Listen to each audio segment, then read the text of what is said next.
Hey, this is Paul McClendon with Augmantic. I'm a support engineer at our North American offices based out of Charlotte, North Carolina.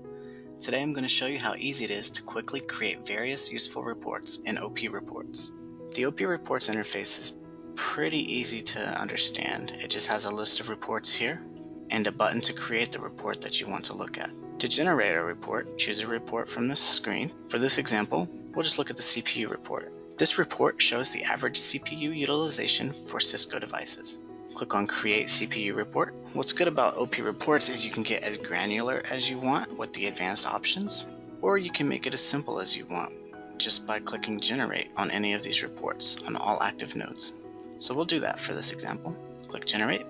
You'll see the confirmation message in the top left-hand screen that says the report generation has started, as well as a link that you can click when the report becomes available. Give it a few seconds and go ahead and click on that link. As you can see, the average CPU report has generated. From here, you can go on to share it in various formats or an email, or you can delete it as well. And just to show you how easy it is to generate these reports, let's go ahead and do another one. Let's check out a node health report. So let's create a health report. Leave everything as default as before. Notice the confirmation message again and click the link.